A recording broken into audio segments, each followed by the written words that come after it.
Hello, everybody. Vince Crisler here, Chief Information Security Officer with Celerium.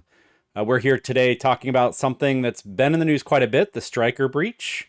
I think what's interesting about the Stryker breach is it's not just a targeted breach of a supplier in the healthcare sector, but it's also very likely nation state sponsored as a retaliatory attack related to what's going on in Iran today. So it's a double whammy. We're starting to see more and more information out now about how this happened and what caused this breach. It sounds like there were credentials from the Stryker organization that potentially were stolen with a malware tool like an info stealer, keyboard logger sort of thing. These passwords and usernames were stolen by bad actors, and either by this specific threat actor or by other ones and sold and traded on the dark web. They were able to use those credentials to get into the organization's account, potentially Intune, other infrastructure. They stole a lot of data, and then also used the Intune wipe command to wipe up to potentially 200,000 devices based on some of the reports that I'm seeing.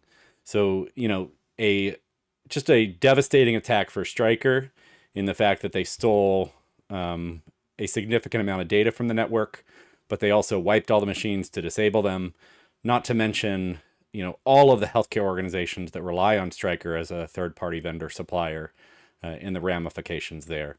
So, the bottom line of the Stryker attack here for healthcare professionals and healthcare security organizations is your supply chain is always a point of vulnerability.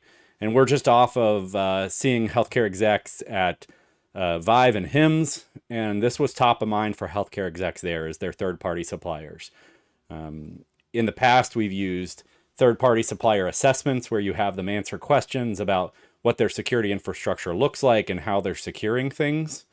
I think as we go forward, we have to come up with a more dynamic way to manage those relationships and monitor to make sure that, our sensitive information that we're holding on behalf of the patients isn't being lost and stolen either by us or by our third-party suppliers. So that's the most important. And second, this gets back into identity management and access control and making sure users have complex passwords and making sure that you have robust multi-factor authentication deployed. So even if those usernames and passwords are stolen, the attackers can't get into the systems because of multi-factor authentication.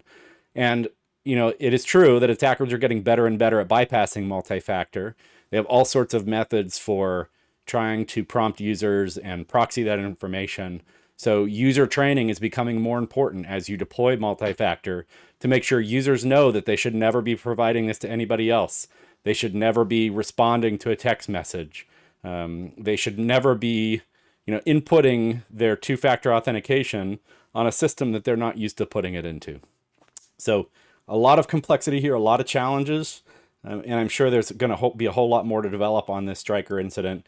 To those that are affected, our hearts go out to you. We know it's tough right now. To everybody else, keep your eyes open, stay vigilant, especially with the ongoing issues in Iran and the escalating tensions there. We could certainly see more of these sorts of attacks targeting critical infrastructure, of which healthcare is one of them. So until next time, hope everybody's doing well and take care.